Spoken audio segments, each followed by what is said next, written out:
भाइयों नमस्कार। आपका हमारे YouTube चैनल में स्वागत है।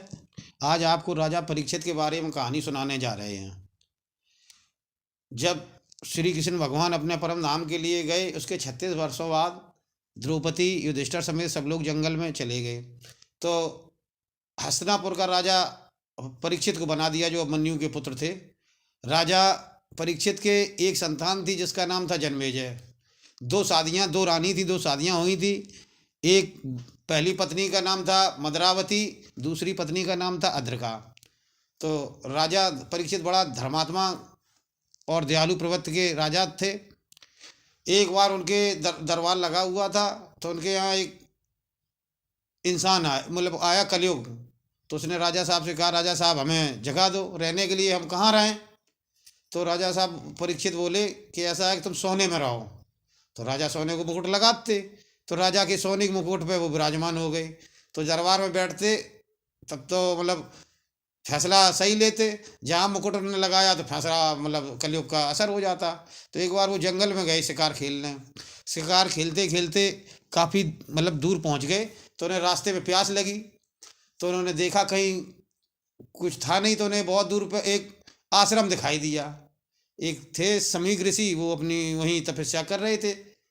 तो वो अपने पुत्रों से तो वहीं रहते थे, श्रृंगी ऋषि वगैरह उनके पुत्र थे, तो वहीं रहते थे। समीक ऋषि अपनी तपस्या में लीन थे।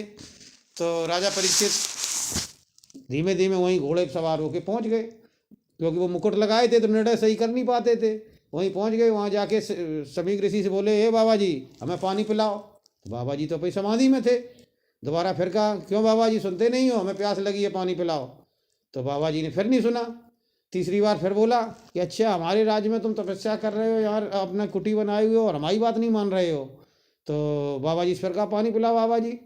उन्होंने, वो तो अभी तपस्या में लीन थे। तो उन्होंने क्या किया, जो धनुष बाण था, मतलब धनुष बाण लिए थे, उसी की नोक से एक काला सर्प वहीं मरा हुआ पड़ा था। तो वो तीर से वो सांप को ऐसी लपेट के उनकी गर्दन में लपेट दिया और चले गए। थोड़ी देर बाद उनके पुत्र आए श्रृंगी ऋषि। उन्होंने देखा, अरे हमारे पिताजी की तो उन्हें बहुत बेइज्जती की, घोर बेइज्जती की, बताओ मरा हुआ सांप डाल दिया। तो उन्होंने श्राप पानी कमंडल से पानी लिया श्रृंगी ऋषि ने, और बोला कि जो जिसने ये सांप डाला हो, हमारे पिताजी का अपमान किया हो और सांप डाला हो, उसको यही सांप तक्षक बन के 7वें दिन उनको काट लेगा और उनकी मृत्यु हो जाएगी। और पानी छिड़क दिया। वो श्रृंगी ऋषि बहुत महान पुरुष थे, योगी थे। उनकी कोई बात, मतलब इतने तपस्वी थे, उनकी बात कोई झूठ झूठ नहीं होती थी। तो उन्होंने की क्या करें। तब तक उनकी समीक ऋषि की, उनके पिताजी की समाधि खुली। उन्होंने अपनी दिव्य दृष्टि से देखा। उन्होंने की बेटा तुमने ये तो बहुत गलत किया, वो तो बहुत धर्मात्मा राजा हैं, राजा परीक्षित बहुत मतलब बढ़िया राजा थे, तुमने श्राप दे दिया। अब चलो तुम्हारी बात तो झूठ नहीं होगी, लेकिन उनको सूचना दे दें परीक्षित को कि हाँ ऐसा ऐसा मतलब हमारे पुत्र ने श्राप दिया है, तो वो अपनी मुक्ति का मार्ग सोच लें। तो वहाँ खबर भेजी गई। और राजा ने जब मुकुट उतार के अपने घर पहुँचे, मुकुट उतार के रखा, तो उन्हें सब याद आ गई पूरी स्टोरी कि आज हमने क्या क्या किया। तो उन्होंने किया, आपने बहुत गलत किया, बताओ समीक ऋषि की गर्दन में मरा हुआ काला सांप डाल दिया।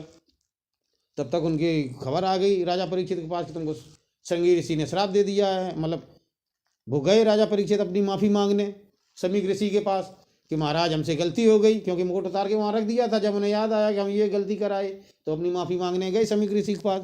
तो समीक ऋषि बोले कि देखो हमारे पुत्र ने आपको श्राप दे दिया है, 7वें दिन आपकी मृत्यु हो जाएगी, तो आप अपनी मुक्ति का मार्ग खोज लें।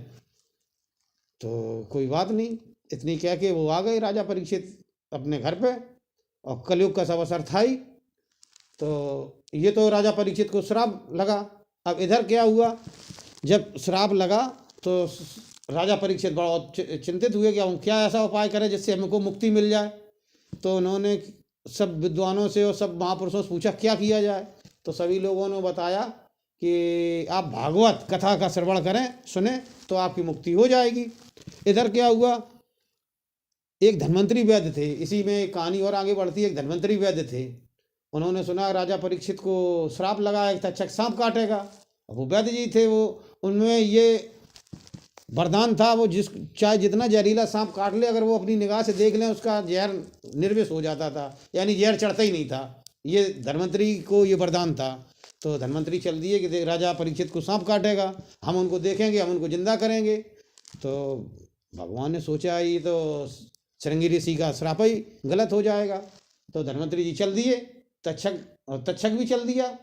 तो रास्ते में मुलाकात हुई धन्वंतरी और तक्षक की। तो तक्षक बोला कहाँ जा रहे हो?